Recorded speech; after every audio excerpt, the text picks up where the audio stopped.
My name is Nate Hurst, and I'm here to welcome you to our event of welcome you to joining the NADA for an inaugural event of our Community History Series. NADA Full Circle.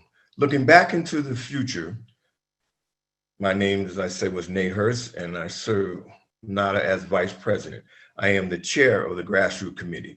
We appreciate all of you showing up and to participate in this important dialogue. We plan to hold future events in this history series every other month through the rest of the year. I would like to do a land acknowledgement.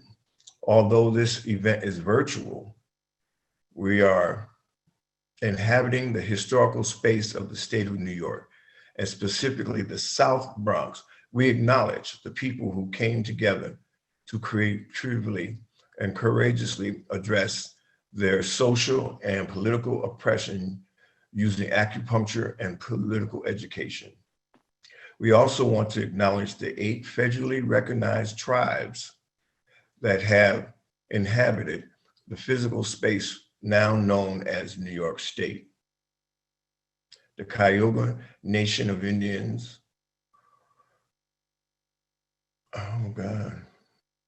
Oneida Indian Nation of New York, I am going to mispronounce this, Indian Nation, or the St. Regis Mohawk Tribe, Seneca Nation of Indians, Shinnecock Tribe, Towana Band of Seneca, and Tuscarora Nation. Land sovereignty and health justice are deeply connected, and we are committed to learning more together, working towards the decolonization of medicine. I would now like to introduce Eana Meng, the woman who has contributed to the history of a revolutionary beginning using acupuncture for addiction as part of her undergraduate study, undergraduate research. Eana Meng will be returning to Harvard this fall to pursue the MD and PhD program in history of science. Eana will be our moderator for today's conversation, and she will be introducing our speakers. Thank you again for joining us today as we hope to find this conversation enlightening and inspiring. Great, thank you so much, Nate. So before anything, I wanted to take a few moments of silence for the lives of those taken by the senseless acts of terrorism and gun violence in the past few weeks. The meanings around the shootings in Atlanta, in Georgia particularly, are deep for me, and I hope for those of you in the audience as well, as NADA is an organization that uses a practice with Asian heritage. So let's take a few seconds.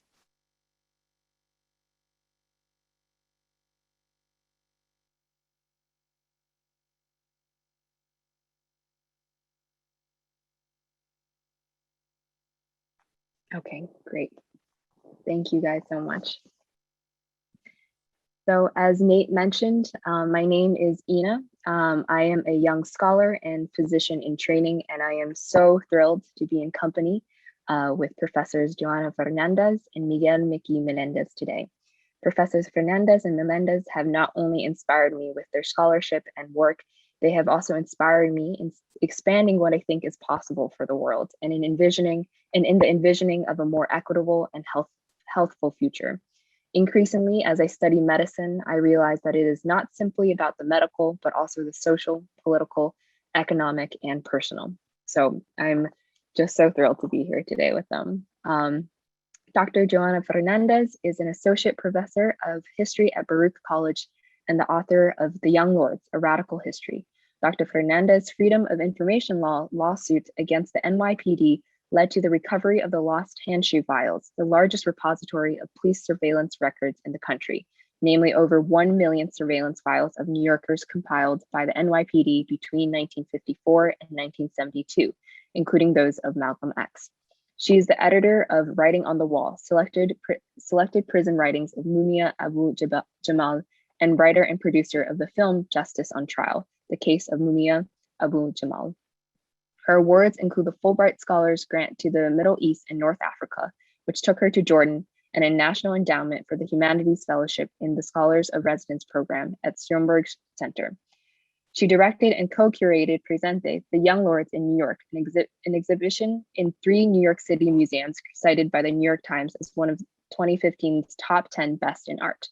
Fernández received a BA in Literature and American Civilization from Brown University and a PhD in US History from Columbia University. She is the host of A New Day, WBAI's morning show from 7 to 8 a.m. Monday to Thursday at 99.5 FM in New York. We also have Professor Miguel Melendez, the author of We Took the Streets. He has a master's degree in public administration and has held executive positions in the New York City's Health and Hospital Corporation, Housing Authority, and Department of Education. Melendez has also taught in the Hispanic Studies Department at Baruch College. In 1968, Melendez was a college student, developing pride in his unique cultural identity as a Cuban and Puerto Rican, while growing increasingly aware of the lack of quality healthcare, education, and housing, not to mention respect his people endured for the sake of the American dream. He was not alone. Bringing together other like-minded Latino student activists, Melendez helped to form the central committee of what would become the New York branch of the Young Lords. He remains a committed activist for Puerto Rican rights, most recently against the resumption of mobbing on Vieques. So, to begin, I'd like to contextualize this conversation around Lincoln detox. So Professors Fernández and Melendez, I am incredibly interested in how the events at Lincoln Hospital and Lincoln unfolded and how Lincoln detox was made possible. What were the facilities of injustice and the conditions that allowed for Lincoln detox to exist? So I want to begin with understanding the specific place and the era to contextualize the conversation. What was the social, political, and economic context of New York City and the South Bronx during this time? So perhaps Professor Fernández, you can speak about the rise of the class that left the labor market and the rise of 1950s consumerism, for example, and then Professor Melendez, if you can speak about what growing up in this area was like. Well, the Bronx was home to the most impoverished district in the country. And the area where Lincoln Hospital was housed was a decaying strip of decrepit industrial land, where 80% of the housing was dilapidated. It had the highest rate of heroin addiction in the world and a mortality rate 50% higher than that of the rest of the country. And the medical care at Lincoln was as afflicted as the population it served.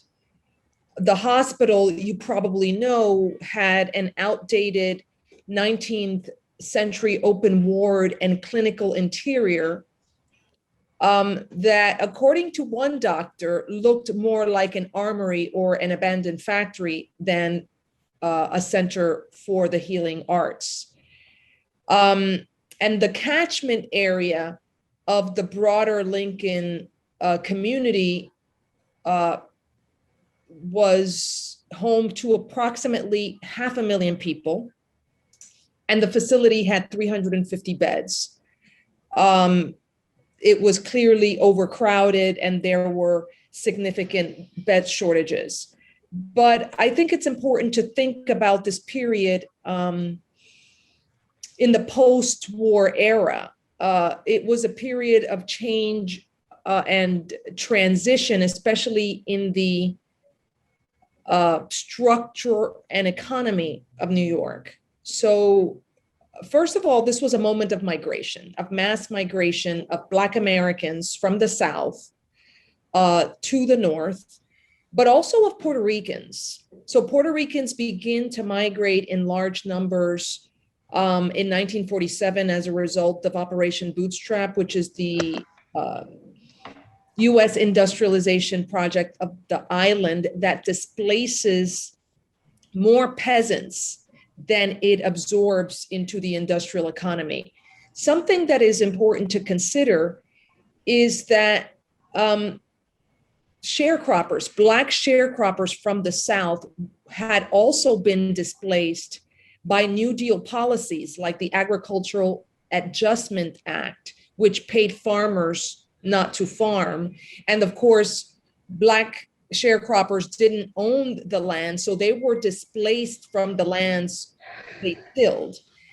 And so what we see in the post-war period is a moment of displacement for two people with very different histories. Puerto Rico, a colony of the United States, and Black Southerners, descendants of slaves in the United States, or descendants of enslaved Africans. And they enter the city precisely at the moment when the factory system is giving way to a service economy and deindustrialization is beginning to emerge. So we tend to think about deindustrialization and a deindustrialized working class as a white American working class problem. But before it became a white American working class problem, it was a Puerto Rican problem and a Black American problem and a problem of people living in urban centers in the 1950s and 60s.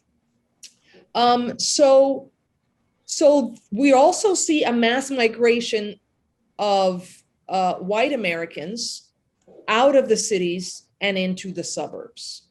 And there is a tax base erosion in the city as a result of that mass migration, which outnumbered the in-migration of Puerto Ricans and Black Americans.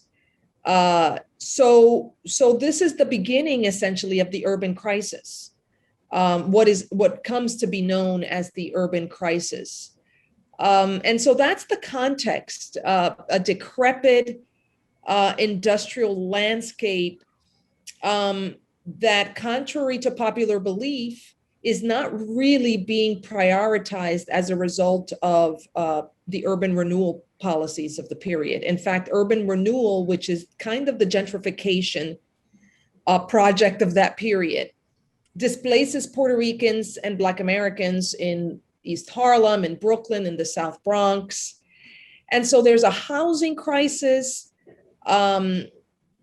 There is a problem of lead poisoning that's rampant in the city. And in fact, the South Bronx is one of the lead belts in the city, alongside of Harlem, East Harlem, and neighborhoods in Brooklyn. At a hospital like Lincoln, children who were sent there because they were lead poisoned were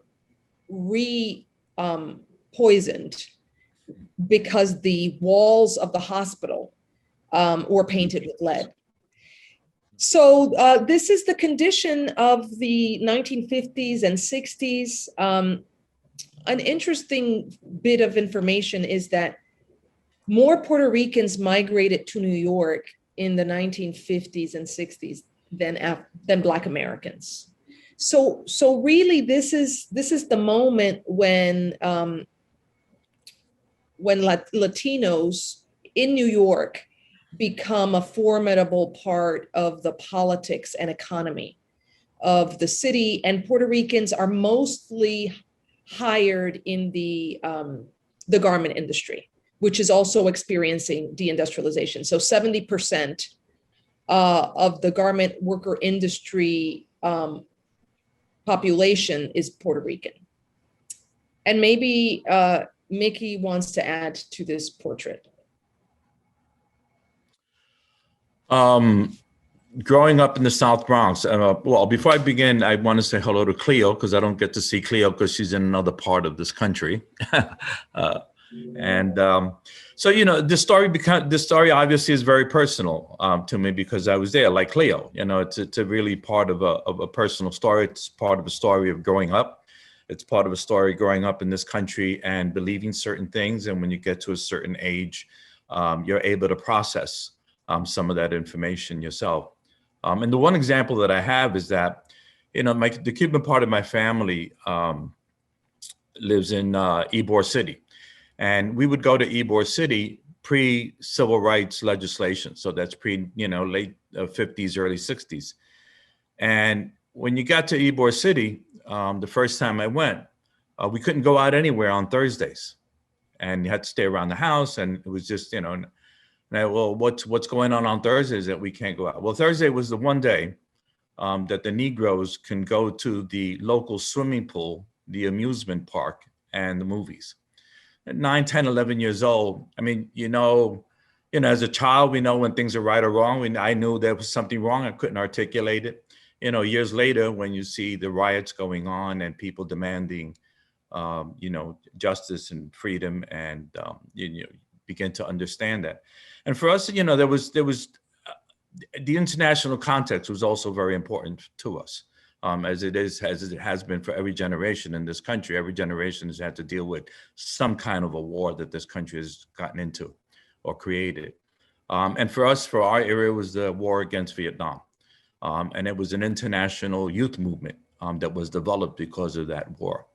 And also being affected, growing up in the Northeast of this country, urban Northeast, our experiences were particular and unique to the Puerto Rican experience.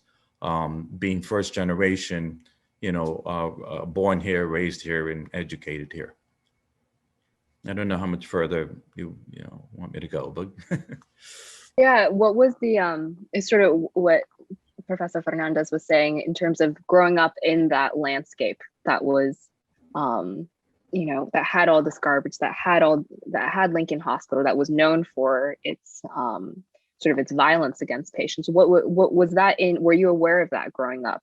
No, not at all. I mean, growing up, in the South Bronx was fun. You had stickball, in the summer, and snowball fights in the winter, and Scully, and things that kids don't know how to play anymore.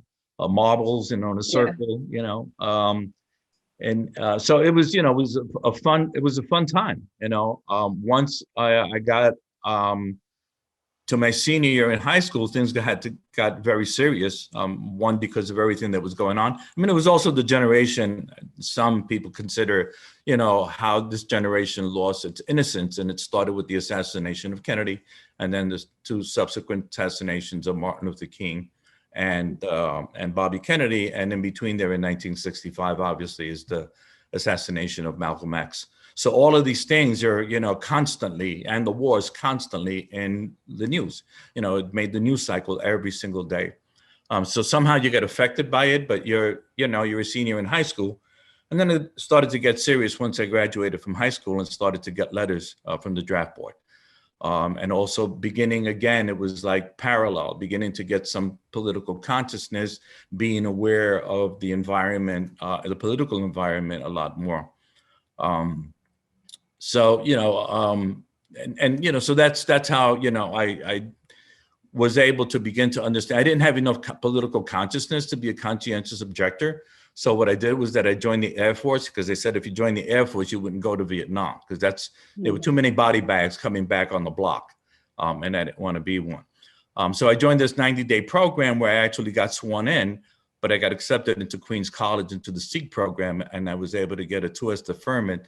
The last semester they were granting 2S deferments. I see a lot of gray hairs on this Zoom, so you guys know what I'm talking about.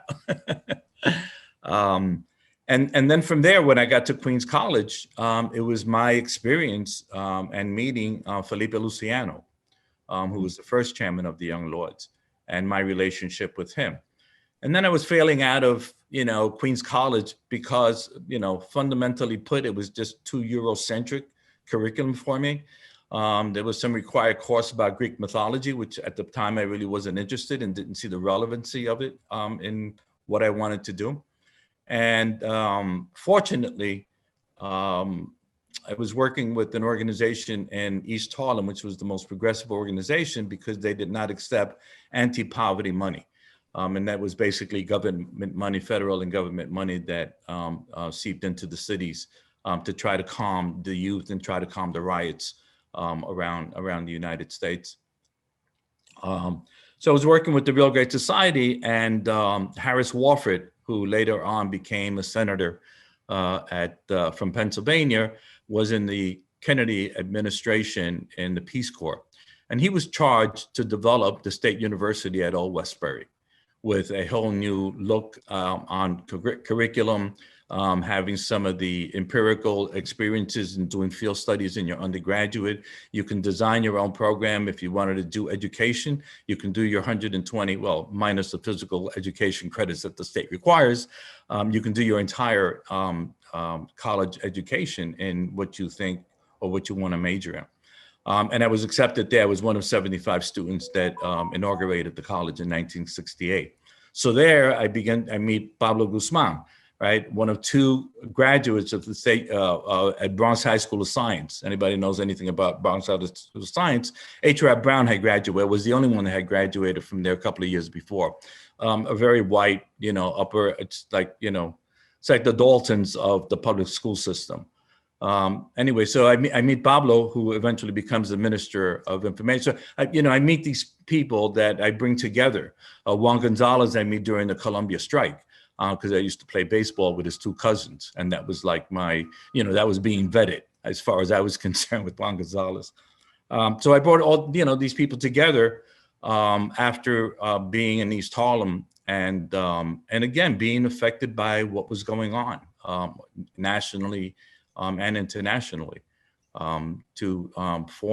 We formed a study group because, again, part of our consciousness was also beginning to understand our own history, not the history that we're taught in school, but really our own history. And we had all these dates in mind, these historical dates, and we started to look them up and landed up at this, enigmatic figure of Don Pedro Albizu Campos, which basically is the Puerto Rican Malcolm X, Harvard graduate. He left Puerto Rico and came back 10 years later, and he had like 9 or 8 degrees, Harvard Law School, chemical engineering, on and on and on, gave his life to be the president of the Nationalist Party of Puerto Rico, and really did the armed insurrections throughout the island, culminating in 1950 with the attack on Blair House, and in 1954 with the uprising that started in a town in Jayuya, but spread throughout the island. So, here we have this history that we were never, aware of. And immediately we identified as, nationalists, revolutionary nationalists. And what did that mean? So then we began to read everything that was available during the time. Nate had talked about decolonization. One of the first things we did was read Frantz Fanon and hit the concept of decolonizing. It starts, first step is in your mind, and then it's figuring out how it happens, in the world.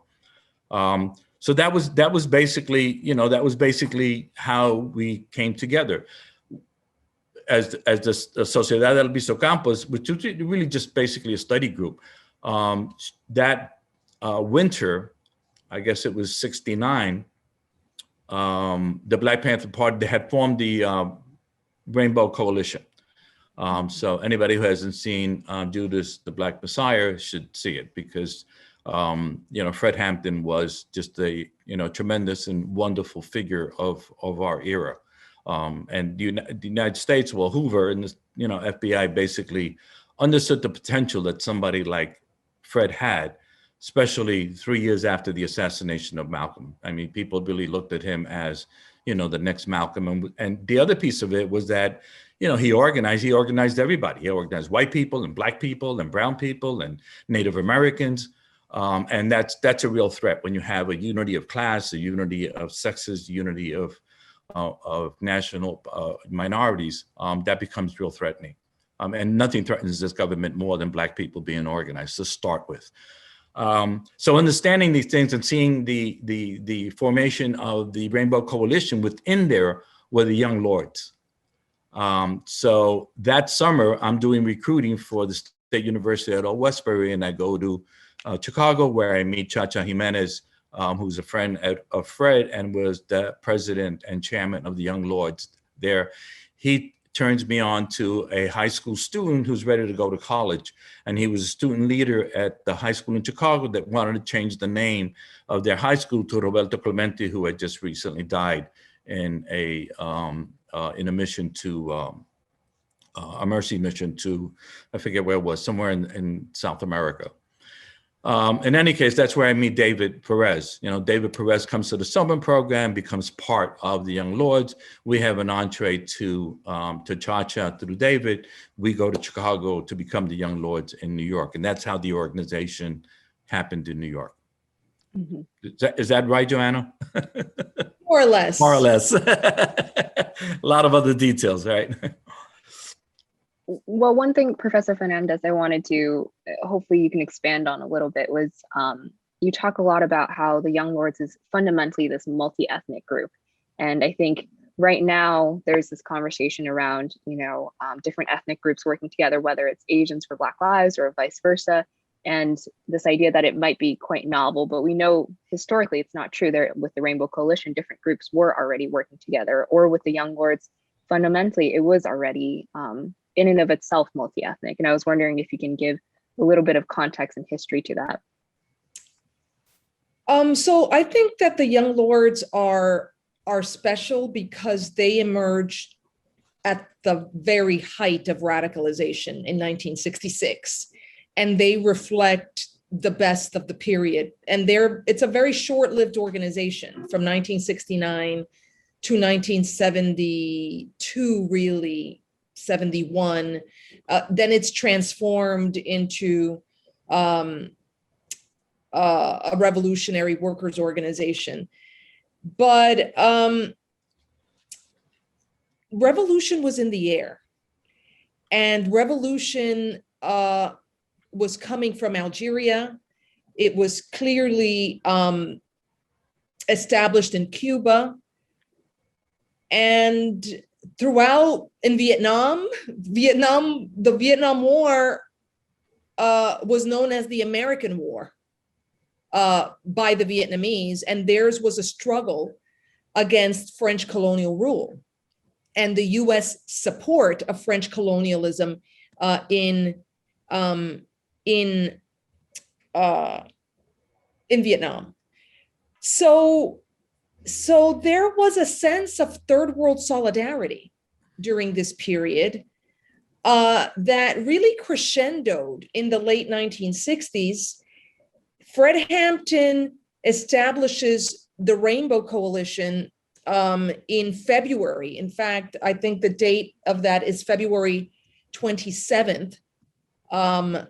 Not long ago, 1969, but he does that after he's invited to a conference in Chicago, a Third World Liberation Conference organized in part by the Young Lords and other Black American students in Chicago. And it's there that he sees the possibility of bringing together Black Americans in the Black Panther Party, the Young Patriots who were poor whites from Appalachia, that one of the members of the Black Panther Party was working with through an anti-poverty program. And now the Young Lords, who are Puerto Ricans and Mexicans in that organization. But what's important about the Young Lords, especially in New York, is that it's composed mostly of working class Puerto Ricans like Mickey and Juan Gonzalez and Felipe Luciano and Iris Morales and others. But it also attracts Black Americans, in part because the majority of the leadership of the Young Lords, I'm in New York City. Can you all hear my... No problem. We're all in New York, it seems. So the majority of the leadership body, formal leadership body of the Young Lords is composed of Afro-Puerto Ricans. Who are they? Felipe Luciano, Juan F. Ortiz, and Pablo Guzman. So here you have a very new development, because if you look at what Puerto Rican leadership looked like in the city, it was predominantly white or light-skinned. And now you see the emergence of this fierce, militant Puerto Rican group that identifies with the Black Panther Party. And they rise in New York precisely at the moment when the Black Panther Party has been attacked by COINTELPRO, and 21 of its members have been imprisoned in the same period, in the spring of 1969. So the Young Lords attract Black Americans. They're also active around issues of economic and social import, right? Lead poisoning in East Harlem and the Bronx and everywhere, Harlem, issues of sanitation, and issues of health. These are issues that affect everybody. And even though East Harlem was a Puerto Rican neighborhood, the Puerto Rican barrio, a third of the people who lived in East Harlem were Puerto Rican, a third were Black American, and a third were Italians. So the Young Lords are organizing as revolutionary nationalists and separatists, but they attract Black Americans and other non-Puerto Rican Latinos. And they're a very flexible and dynamic organization in this early period that essentially stands with the Black American community, is making an argument to Puerto Ricans that solidarity with Black Americans is critical. In many ways, the colonial experience of Puerto Ricans and Puerto Rico is a motivation to make common cause with Black Americans who in that period thought of themselves as a colony within American, the American colonial experience. So there was common cause there, both around the issue of racial oppression and colonization, but also the class-based campaigns that the Young Lords, but also the Black Panthers launch. I don't know if I've answered your question, but so that makes the Young Lords a profoundly diverse, ethnically diverse organization. Approximately 25% of the organization was composed of Black Americans, and between 5 and 8% were composed of non-Puerto Rican Latinos. I think there was an Asian person in the organization, and there was a desire to make common cause with poor working class white Americans, but also middle class white Americans in the New Left, and the doctors in the hospital that the Young Lords worked with were white, middle class white young doctors who thought of themselves as part of the New Left. You absolutely answered my question, and that was actually something I wanted to ask more about. Was, as I've been looking at this history, it seems important that there's this alliance between different ethnic groups, and especially at Lincoln Hospital and the takeover of Lincoln Detox, it seems like, there was doctors within the hospital that were working with working alongside the Young Lords and the Black Panthers. And so, Professor Melendez, I wanted to ask you, that ethos of sort of alliances, is that what encouraged sort of the seamlessness of working together with different groups and allowed for Lincoln Detox to become to be a possible thing to happen, essentially?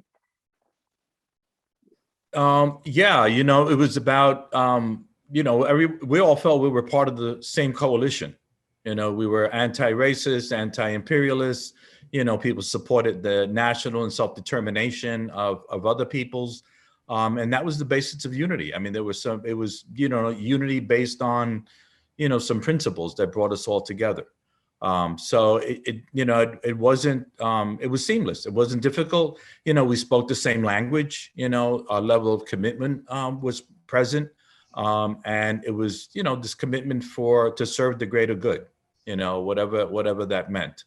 And sometimes it does mean breaking the law, but it's okay to. And it seems like one of those common things that you guys coalesced on was this idea of public health. And I wanted to ask you, Professor Melendez, what was the idea, or how did you get the idea to start picking up the trash? Because when I first learned that, I thought that it was so obvious, but it's not the first thing that you know, like You're trash freezing a little I bit. wanted to ask you where it come from, and also more generally, why was there? Can you hear me? Oh, can you hear me now? Now we can. Yeah, now we Okay, can. You great. broke up a bit. Okay, I'm so sorry about that. I was just asking Professor Melendez about what was the idea around picking up the trash? Where did that idea come from? And then it seemed like there's quite a big focus on healthcare. And then you guys also created the Patient Bill of Rights. So I wanted to ask about that. Yeah, as you know, again, you know, the context, a little context, you know, we were all between, you know, probably between the ages of 18 and 22. And, you know, those of us that have had children know what that comes with, the bravado and the righteousness, and that you're absolutely right. So after all these study groups, you know, we felt that, you know, we knew what we wanted, and we did some validation from the people in East Harlem. So, you know, we started to walk the streets, because one of the things that we really understood of all the literature that we were reading was go to the people, find out what the people want, find out what their aspirations are, and figure out, you know, how to service that and bring them along the ideology, bring them along the progressive thinking, or the issues of self-determination.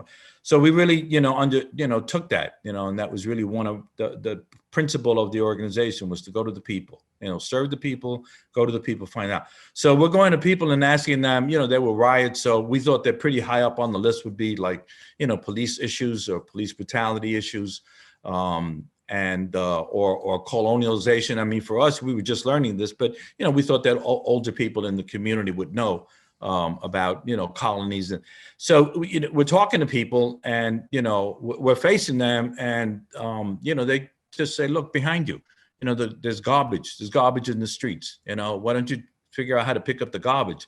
And, you know, that was really like unromantic. I mean, from where we were coming from at the time. And it's kind of like, you know, we went from block to block, and we don't know if they like sent a runner ahead of us. And I said, listen, when these young crazy people come over here, just tell them to pick up the garbage. But sure enough, you know, every single block, and it's the summer, you know, and there's things oozing out of cans, and it's really nasty. And, you know, when you really look at it, you know, maybe on Fifth Avenue, it's an issue of aesthetics. In our community, you know, it's an issue of public health. You know, it really is a health issue. So sure enough, you know, we started to sweep the streets with little brooms, and we would have elders. You know, the elders in our community are called doñas. Those are the elderly women with bathrobes, would usually have a bun at the top of their head, used to come out and help us sweep. And we figured, you know, why are we doing the New York City Department of Sanitation job? We went to the sanitation department, tried to get some big brooms and try to get some bags. They refused. So we just decided on one Sunday to sweep the garbage towards 3rd Avenue and 111th Street. And it was, you know, it was kind of pretty high, you know, a couple of feet high. And mysteriously, lighter fluid and matches appeared, and the garbage got burnt. Shortly thereafter, the mayor of the city at the time, Lindsay, sends someone who we knew very well, Arnie Segarra. Arnie Segarra came from the community. He went to school on a basketball scholarship, and Arnie says, what's going on? What do you need? So just the garbage needs to be picked up. Sure enough, the garbage started to get picked up. From there, we moved into doing lead poison, because again, you know, we understood that there were issues with, you know, lead poison, lead-based paint, not only in the slums, but in public housing and in public buildings. So we got connected with the community medicine at Mount Sinai Hospital, and together we would go out and collect the urine. The next step in the health issues was around TB. You know, everyone in the organization on Saturdays would go out and do TB testing, and then come back Tuesday, PPDs, come back Monday or Tuesday to do the reading. The issue was that they were positive. People didn't want to go downtown. There was no interpretation or translation. People were going into a whole other world that they were not sure how to negotiate. And the truck the city had this truck, and this is around the takeover of the TB truck, double axle mobile, x-ray truck that it would park in really obscure places throughout the city. We tried to negotiate with the city, let them know what we were doing, let them know that, there was a significant percentage of people that were testing positive. And if they could park their car across our office, we'll get. So, they said, no. So we got the schedule of how they went throughout the city and disembarked. We went to Brooklyn, we went to Queens, we saw how they disembarked, and then we planned to take over. When it got to East Harlem, we took over the truck, parked it in front of our office, and the technicians that day gave a great statement to the press, basically saying they had never x-rayed so many people since they had been doing this. So that was the x-ray truck. From there, again, continuing with our studies and things of that nature, we were very much into Chinese politics at the time. And one thing that came out, the whole issue around health and trying to looking at China's health programs, this whole issue around acupuncture came out in this one particular book, Away with All Pests by Joshua Horn. We were very impressed by that book. I think he was a British physician who spent a lot of time there. I mean, and again, China had a huge opium problem after the revolution in the late 40s. So we got very much interested in this alternative, as opposed to using methadone, which really is a fascist drug because it was developed in Germany, because during the war, Germany couldn't get into Africa to get poppy seeds for morphine. So they used methadone as their field morphine. And actually the generic name of methadone is named after Adolf Hitler. It's called Dolphine. And we understood the necessity of using it in diminishing dosages. We were totally against the methadone maintenance issue because that whole, the justification for it is that, when you don't do drugs, your metabolic system is a circle. And when you use heroin, it breaks it. And then methadone kind of connects them both on the top, which is a bunch of, crap. In any case, so for us, the takeover of Lincoln Hospital and the establishment of the program was really an extension of our health program. Right. Professor Fernandez, I was also wondering if you can speak a little bit of, you mentioned earlier with the lead poisoning, and Professor Melendez, you also mentioned the conditions, but could you speak a little bit more about just how bad the conditions were? Because I think for modern day, it might be hard for people to understand that this was not just a site of poor healthcare, it was even a site of actual violence with cases like Carmen Rodriguez and others. So I was wondering if you can give a little bit more context to that. The story is absolutely fascinating. And it consumed me for years because I wanted to figure out, like, why health? Because ultimately, these are young kids who don't believe in their mortality. So why are they gravitating to the issue of health? And why did their campaigns become so popular? And why were they covered by the press? And I think it's a complicated story. First of all, I think it's important that the Young Lords used militant action, and they attempted to stop business as usual in the city by blocking the streets with the garbage.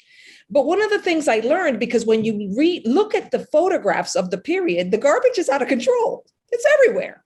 Like, we don't really have that problem today.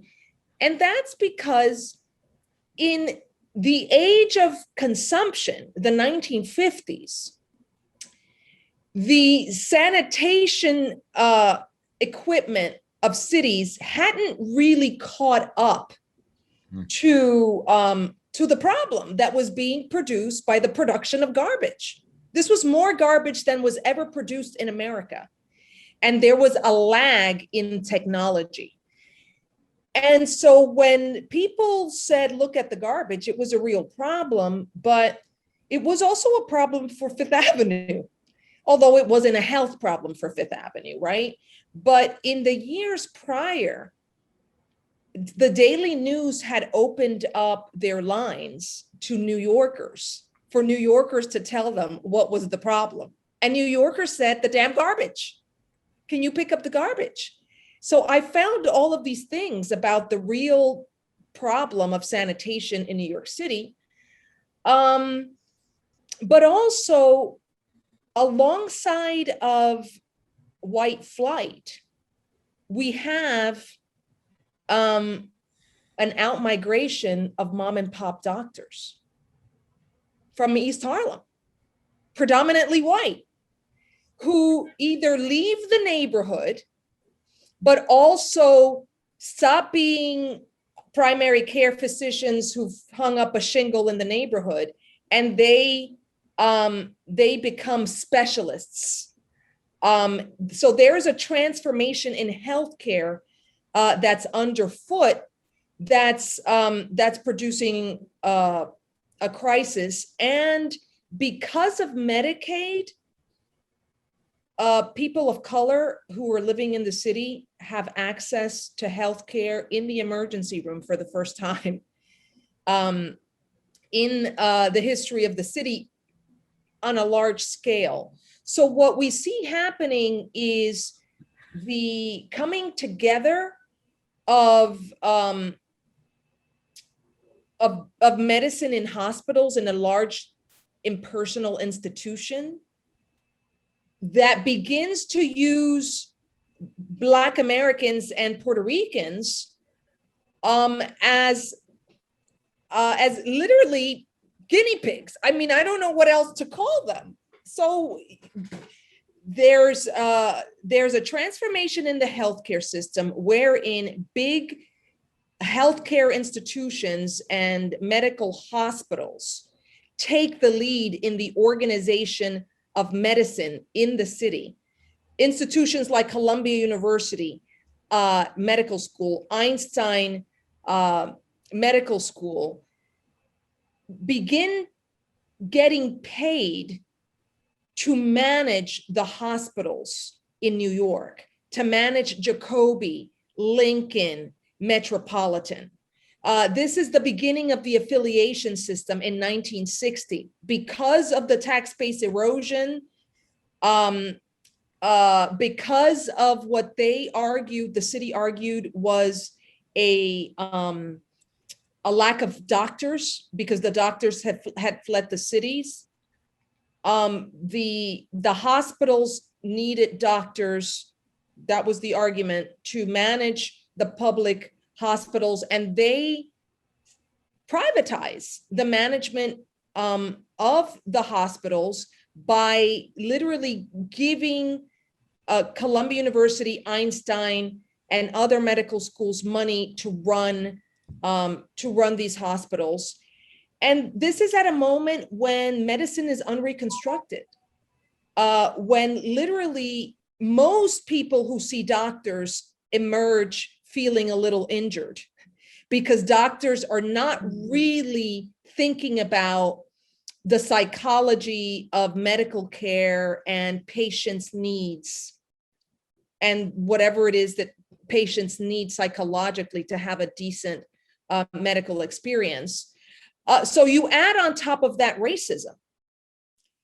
And so essentially Puerto Rican and Black American people are visiting hospitals in larger numbers than ever because of this transformation in care and the affiliation system, but also because of Medicaid. And that coming together of poor people of color and a white medical corps that is racist produces problems.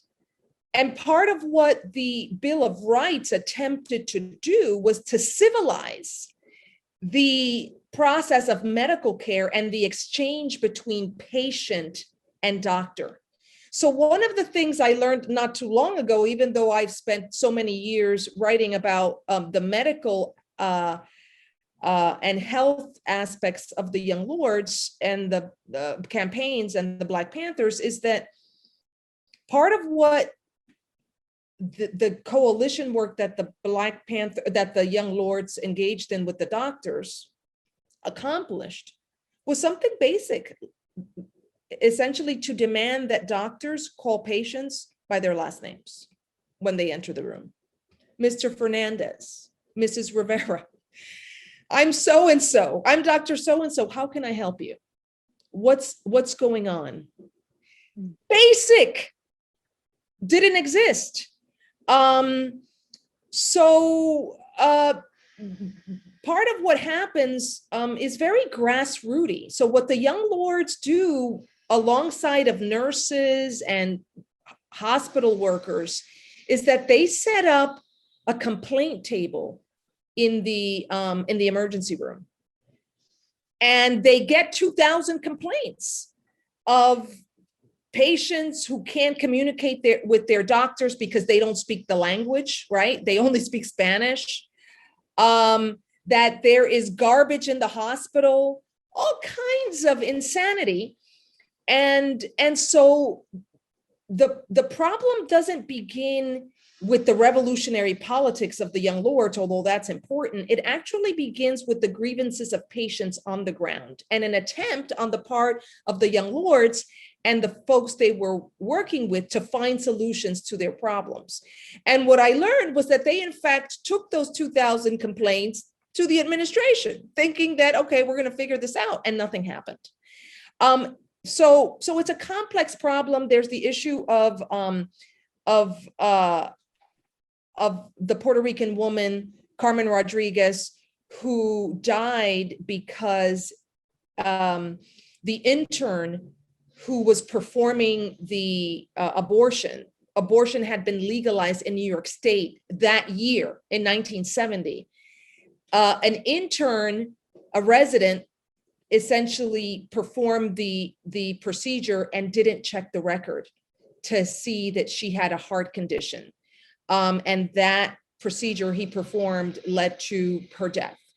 But there is a very important part of this conversation, which has to do with the fact that young people who didn't necessarily go to college, like many of the Young Lords in New York, a whole bunch of them were college students who were radicalized in college and dropped out of college to join the movement. Some Puerto Ricans and Black Americans got jobs in anti-poverty programs that created jobs in the hospitals, technicians. So Cleo Silvers is one of the people, she's here with us, who got some kind of do-gooder anti-poverty job in the city, but there was an entire coterie of out of high school Puerto Rican and Black kids who were hired by the hospitals to become phlebotomists because the medical industry was growing exponentially and it was the new site of employment. But those young Puerto Rican and Black Americans who didn't go to college were being radicalized by the Vietnam War, by the civil rights and Black Power movement, and they become part of a health movement in the hospitals that in fact challenges what they perceive as the conservatism of 1199. That's a much bigger story, but I know that Mickey has to leave. And maybe he can say a few things. Maybe he can say a few things or answer some questions before he leaves.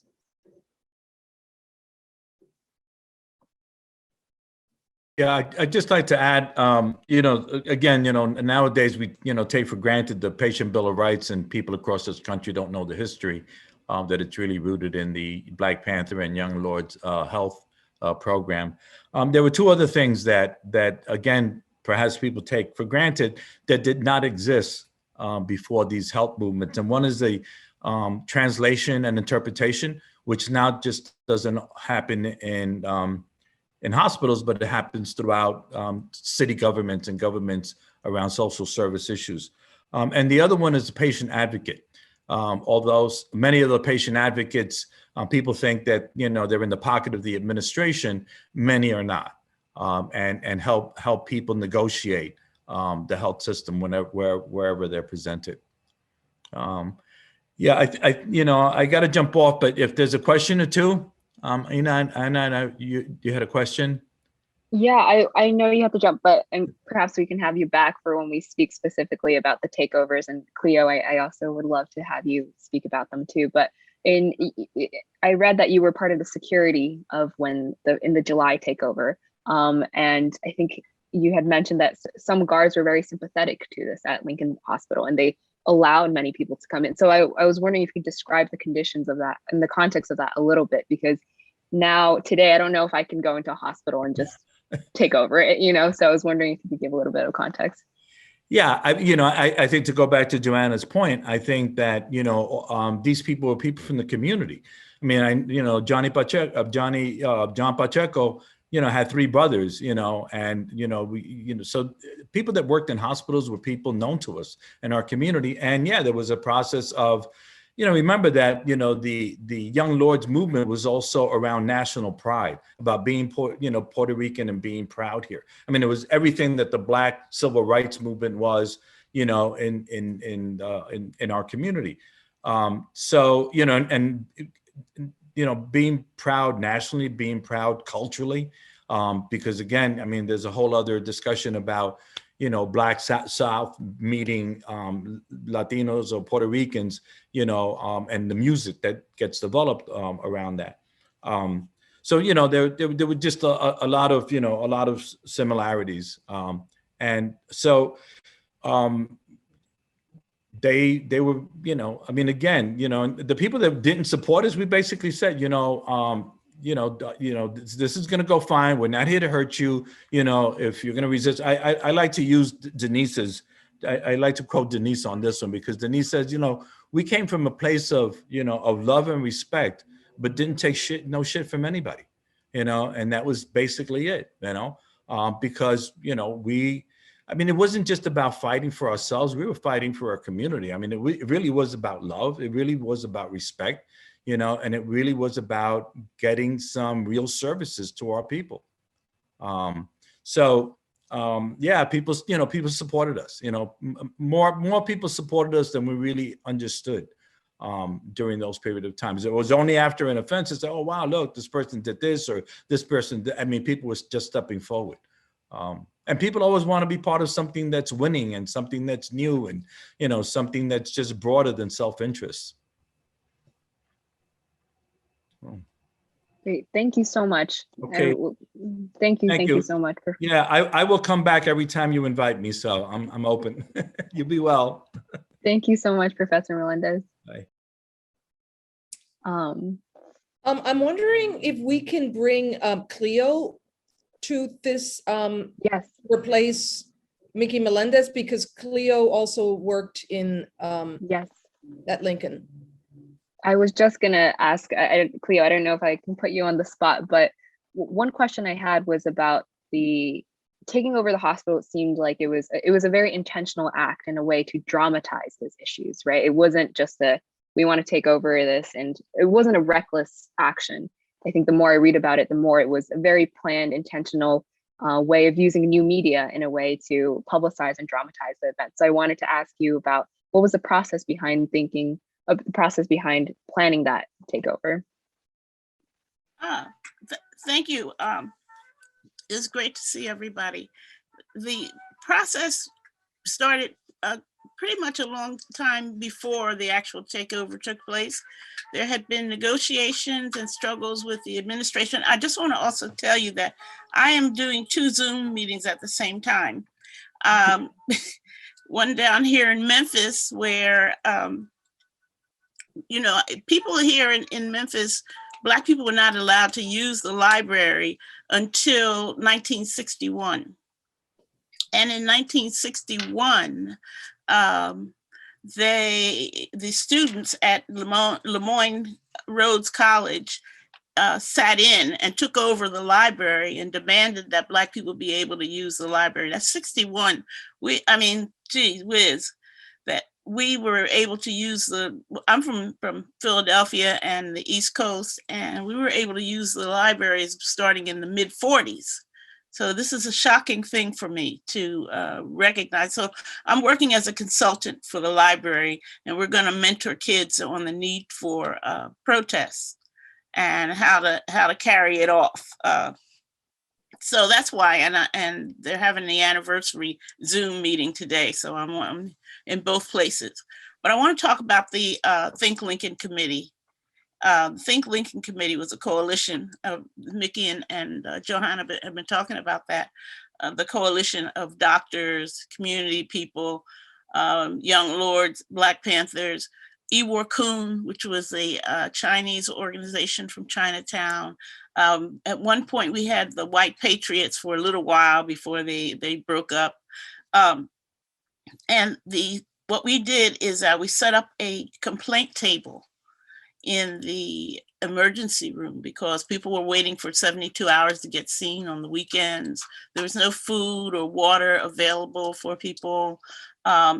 People were being treated by doctors who didn't speak their language, so the doctor didn't care that it was important to have somebody translate for them. This is all, by the way, also a part of the Bill of Rights, the demand for people to be able to understand what their doctor is saying to them, to be respected and treated with dignity, to not be used as guinea pigs in research projects, and without uninformed, to be informed about what kind of research is being done on you, all those kinds of things.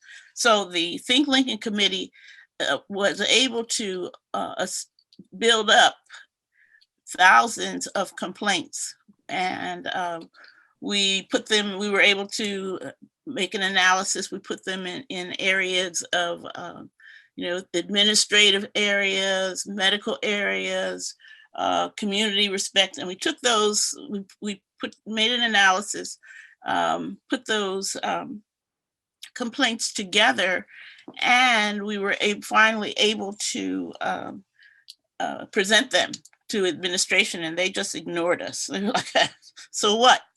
So this was building. This is not something that happened immediately.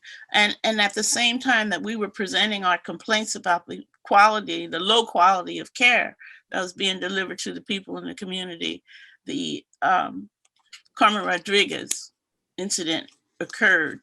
And at that point, we had been negotiating, demanding, sitting in, questioning.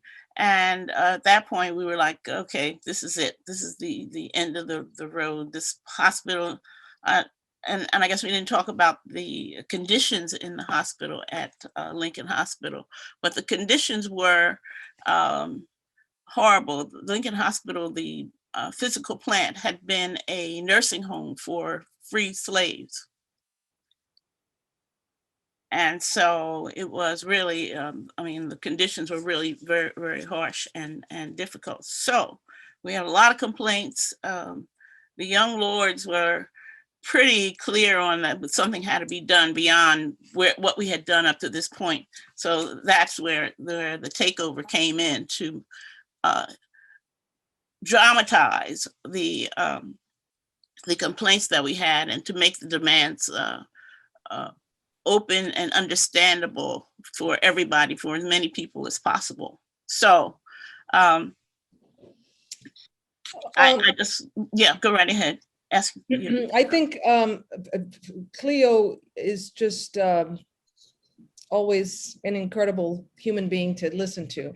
I want to also mention that that there had been numerous attempts at reform of the public hospitals, right? The first was in 1959 with the affiliation system, which was the semi-privatization project that turned over the management and staffing of hospitals to the city, to the private medical schools.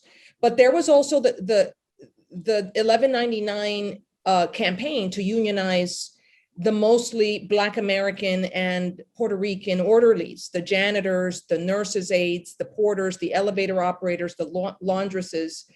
And this was essentially a super exploited class that those were the poorest workers that in the city who could apply for welfare because they were getting so little money. And that unionization project happened, but the public hospitals were the last to be unionized. That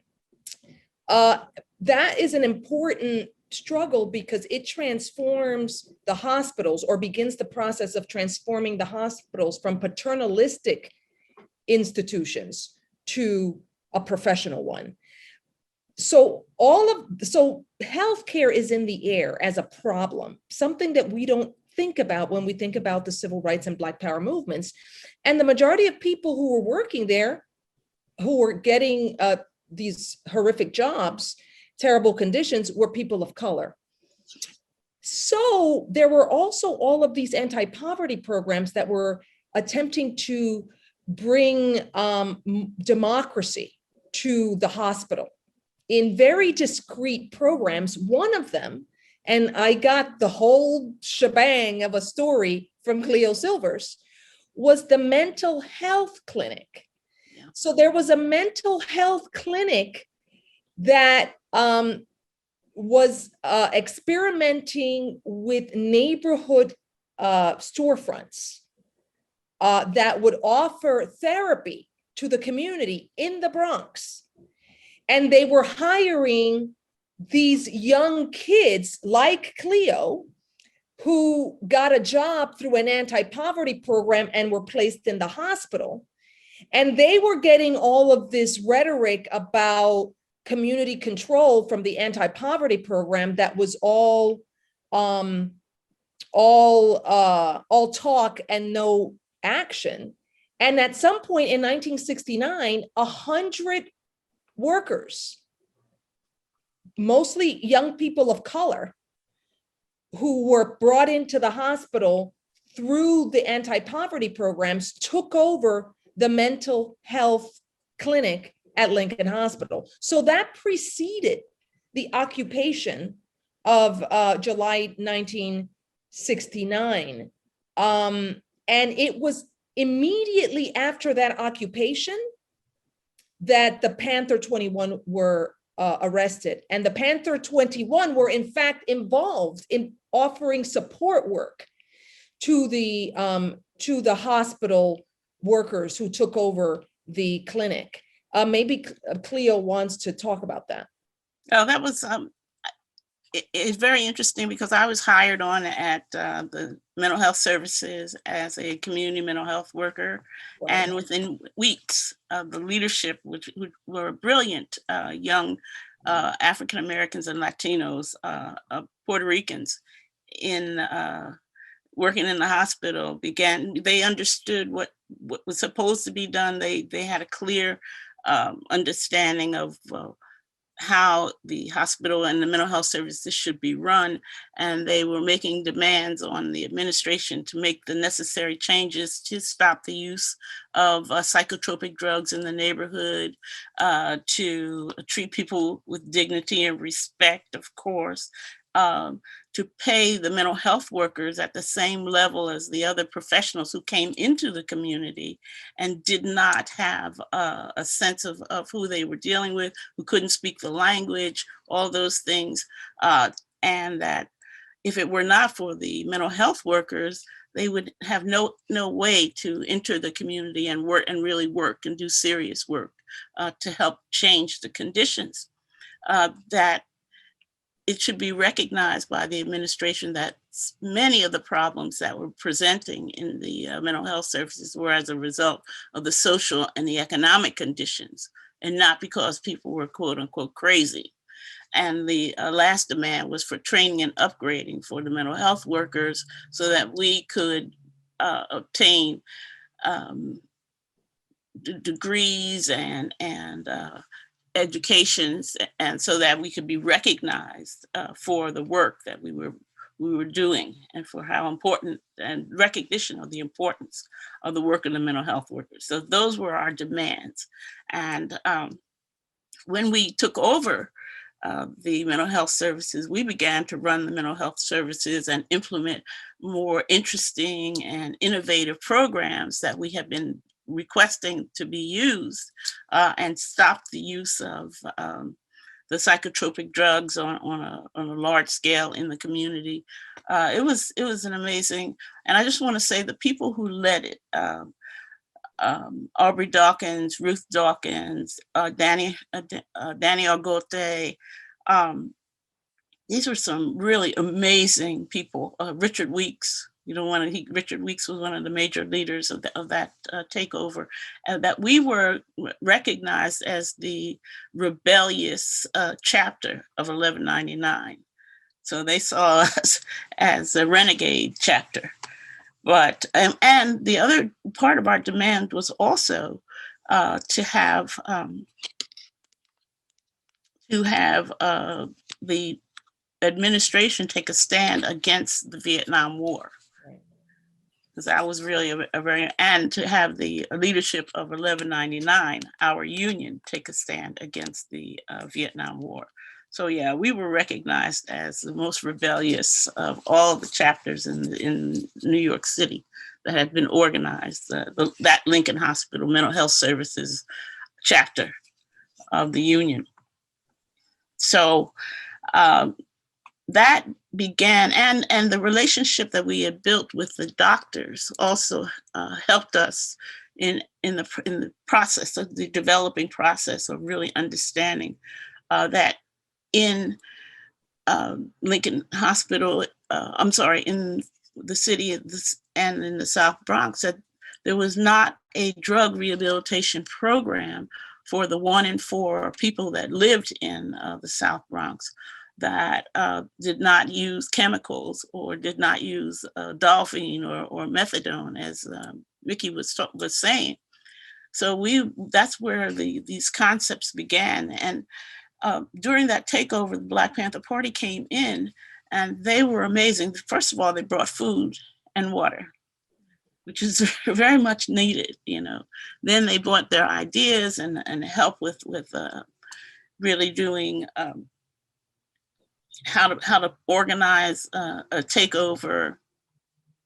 It was really, really cool with their contribution. Their contribution was in tactics and strategy and how to negotiate with the administration and all those kinds of things. So, and I at that point was recruited into the Black Panther Party as a member of the Black Panther Party. Within weeks of that recruitment, doing that work, the New York 21 was arrested. And the leadership of the Black Panther Party did not want to stop the organizing that was going on at Lincoln Hospital and the work that was going on. So they took me over to the young Lord's office and said, "Here, can you take her so that she can continue the organizing up there at Lincoln Hospital?" And I had been working with the young Lords anyway, very closely. So it was kind of an organic relationship that I immediately became a member of the Young Lords and continued the work that we were doing. Building of HRUM, the Health Revolutionary Unity Movement. Mm-hmm. The Young Lords introduced me to the workers down at Gouverneur Hospital as Gloria. Fontanez. Yes. Fontanez. Yes. And Carmen Cruz and Valerie Laguerre. I remember, I'm 74, but I still got a couple of brain cells left. And we built HRUM, the Health Revolutionary Unity Movement. And so we became sort of the healthcare cadre inside of the Young Lords that continued the movement. And when we needed help and assistance, of course, the Young Lords injected so many members of the Young Lords and trained them, and they helped out with things like our door-to-door program, door-to-door testing program. It was amazing. It was really an amazing time. I'm happy to answer any questions that you have while I'm watching what's going on in Memphis. Thank you so much, Cleo. Thank you so much for that. That is incredible history, and we would love to have you next time. I want to open up for Q&A now. Either you can type it into the chat, or if you want to unmute yourself.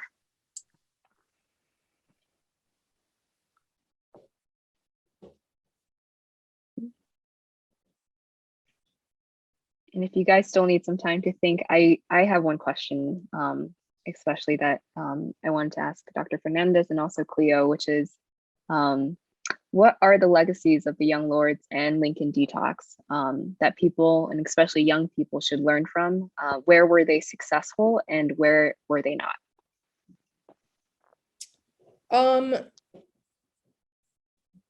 First of all, I have the list of, first of all, the Patient Bill of Rights. So they drafted the first known Patient Bill of Rights at Lincoln Hospital, a coalition of young lords, the remnants of the Black Panthers through Cleo, the Pediatric Collective, by the way, which was a group of 21 doctors, interns and residents who chose Lincoln for their residency, in part because of everything that was happening there.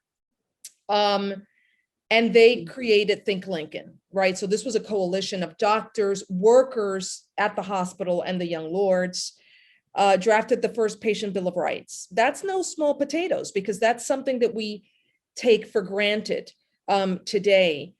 And I have that, this is what it read. Healthcare for all, essentially. Healthcare is a right, not a privilege. Healthcare should be nonprofit driven. Poor patients in public hospitals should not be subjected to observation and care by medical students without the prior consent of the patient and strict supervision from superiors. And that's, as a consequence, direct outcome of the death of Carmen Rodriguez. They called attention to medical discrimination and demanded that doctors provide considerate and respectful care to people of color, demanded that doctors explain to patients their medical condition, demanded competent translators on site, highlighted the fatal consequences of medical neglect, and challenged unsanitary conditions in the hospital. I think that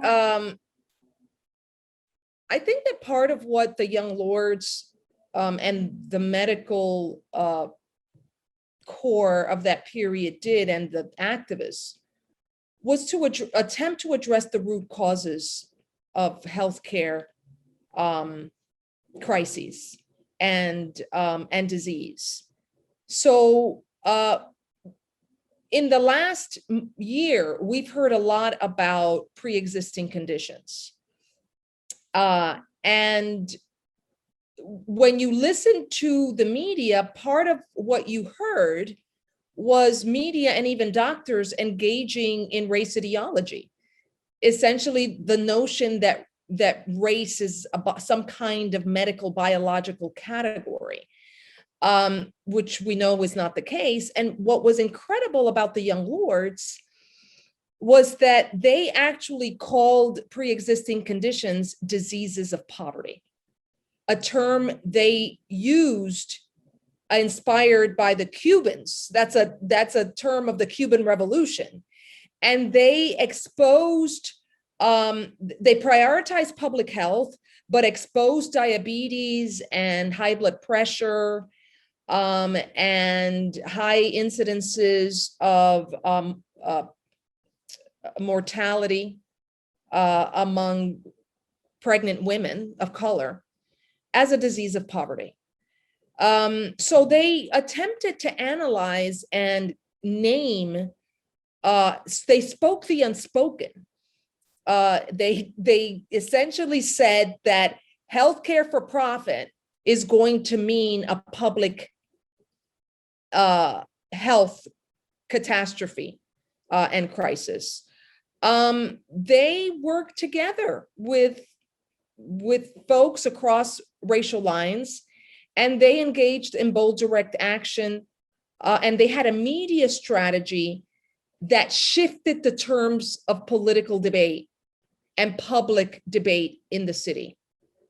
They forced the conversation into the public square. Go ahead, Cleo. I was just going to say I think the greatest legacy that we left, which is still yet to be achieved, is free, quality, preventive healthcare for all. That call, the first time it took place really was with us. And we built on that, and we're still struggling for free, quality healthcare for all. And there's people over the, 50 years now, and we continue to struggle for and have recognized the necessity that everyone deserves to have healthcare, and that healthcare is indeed a right. And I want to just talk about something that you probably don't notice and don't really recognize, that how important it is. When we were organizing in the hospitals, the doctors had their own beautiful lunchroom. The cafeteria was lovely. They served fabulous food because they were mostly white doctors, and the workers had second class cafeteria with the secondary, lower quality food. And so, we had an agreement with the doctors, the progressive doctors, and we took over the cafeteria. And now you go into any hospital and nobody thinks about it because the doctors and patients and workers all go to the same cafeteria. That was not the case for the most part before we made the decision that we were going to end the segregation of medical doctors from the rest of us, that they were not better than us, but that they were in fact the same, and that we deserved to have the same quality of healthy food as they had. So when you go into the hospital cafeteria and you see the doctors and the workers and everybody together, you could just remember that we did that too. We made it possible. Amazing. That's the amazing. continuity clinic is also a product of the Lincoln struggle. The notion that people who are going into public hospitals in large cities like New York shouldn't have to be seen by a revolving door of doctors. So the continuity clinic was something that developed out of the struggle of the pediatric collective in conversation with the young lords and the nurses and the workers in Atrium. Mm-hmm. Gabriel, I believe you raised your hand. Do you want to unmute yourself? Yeah, I had a question that's maybe more specific to like how the Lincoln detox was functioning. But I was wondering earlier,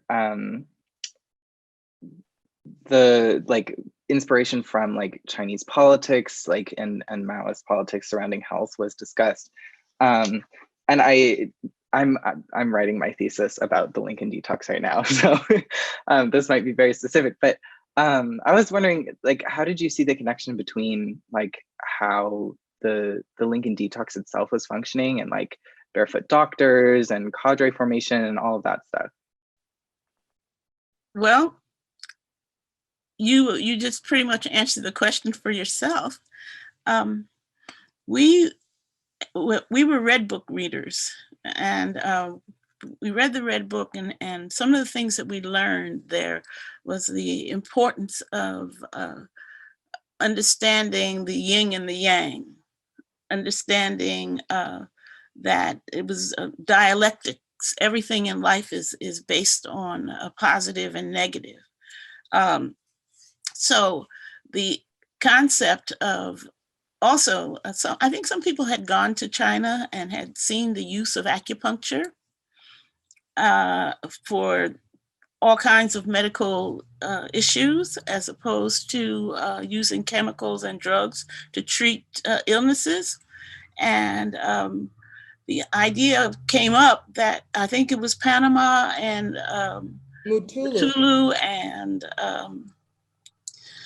Walter that went down to Chinatown and got their acupuncture needles and an acupuncture map, and began to practice on themselves and on oranges.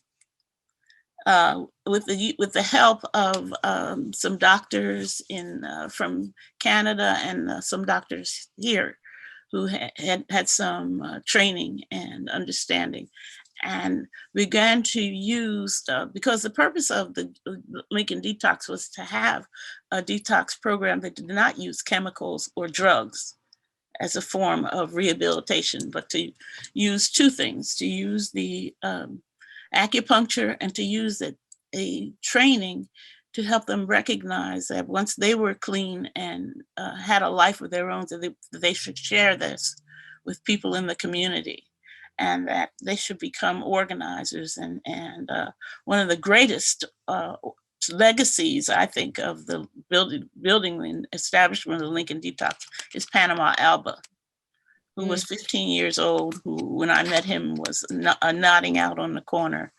He was the first drug addict to be detoxed at Lincoln Detox. And he is a prolific organizer, has done unbelievable things, is now living in Puerto Rico.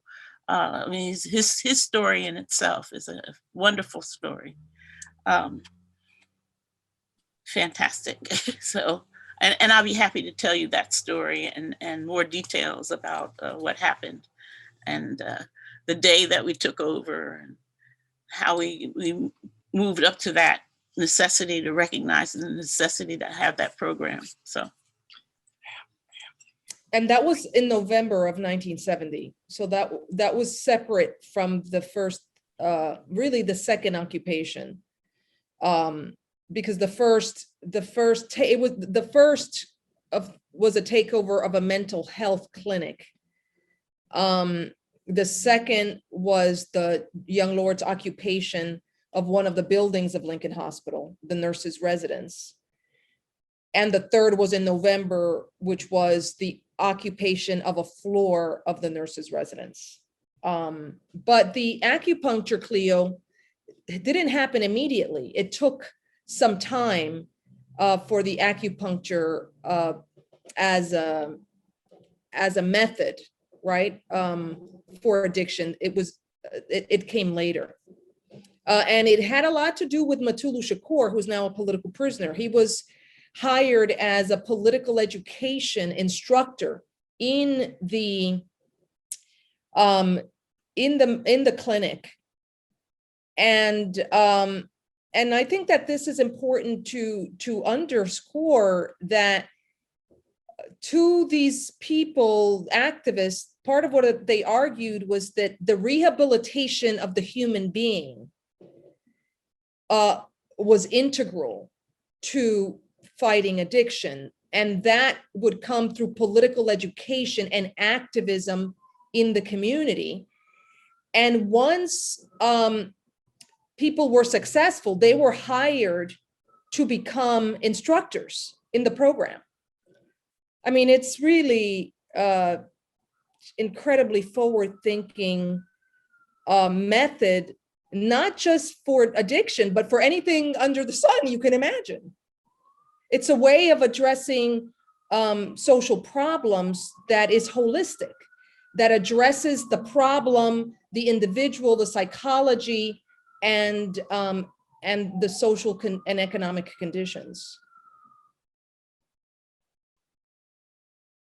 Absolutely. One thing I found incredibly powerful with the use of acupuncture too, my grandmother was an acupuncturist, was in and of itself, the needle doesn't have any, medical treatment to it. It's what it is the needle is tinkering with the body, right? And I think it's incredibly powerful for communities that have been told, that have always been told that they're broken, or people who live with addiction, that they have broken brains or whatnot, that their body can actually be the source of health.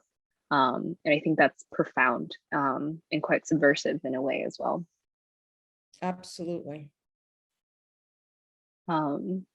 I am very aware of time, and I know that you guys have been on for quite some time. So if anyone has just a few more questions, or please type it in.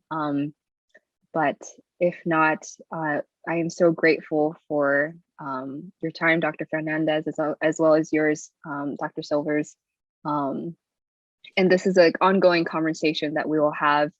And I think for me, in thinking through what I think is the most successful thing about Lincoln Detox, and what the Young Lords did was that they existed. I think as I am someone trying to figure out what I'm doing with my life and what I want to be as a scholar, as an activist, looking to the work of Cleo, of Mickey, and to you as well, Johanna. It's so inspiring to know that these are possible lives to take, and to inhabit, and to try to push for some social change. So I'm incredibly grateful for this time today.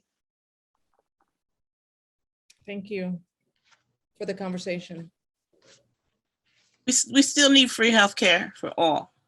Yes, Healthcare is a right. So that's bottom line here. Quality healthcare, and with preventive programs where we go around and help people who don't have the access. So. absolutely. And as Mary just shared, these are some of the next steps. We hope that you guys will continue the conversations locally. Also, please, please, please support the compassionate release of Dr. Mutulu Shakur. Lots of the links are on the NADA website. He has been repeatedly denied compassionate release, even though he's been in jail for longer than he should be, legally should be, and has dealt with cancer, also was diagnosed with COVID. So please support that. And then there are some ways of staying in touch and also becoming a member of NADA. But thank you guys all so much for coming today. And we hope to see you guys next time. I wanted to also add that we wanted to really thank everybody who, when they registered for this event, made a donation. And we wanted to let you know that we will be supporting a grassroots organization called Salud y Acupuntura para el Pueblo, or SAP, in the work that they do in New York and in Puerto Rico with the NADA protocol. We appreciate their continued activism. So we just wanted to share with you that that contribution is going to be made on behalf of this event. Yes, please. Thank you, everybody, for coming. And that please join us for our in May for our next community dialogue. We really appreciate it. I love the speakers, and it has given me more enlightenment on the Lincoln history.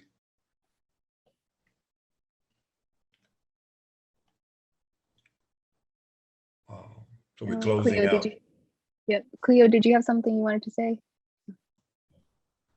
No, but thank you so much. I really enjoyed this conversation. I hope we do more of these, because there's much more. It goes.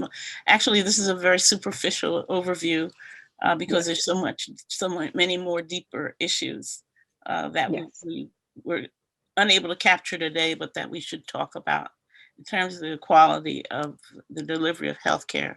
I just want to say also that this whole question about people of color having a higher ability to tolerate pain is going on, and I've been a victim of that down here in Memphis. But it's a really important issue. So we still have lots of struggle to do in healthcare. So. Absolutely. Yeah, this is just the beginning conversation. There's so many details and so many questions I have about what happened, and yeah, there's so much more to delve into. Yeah. Thank you. And Laura, I think the link to this Zoom meeting will be sent out at the end. Yes, all of this is recorded for people who also couldn't have who didn't make it during the live time. Nobody wants to leave. Thank you all for being here so much. And yes, we will follow up with an email with a link recording and some of the resources. So stay tuned for the next event.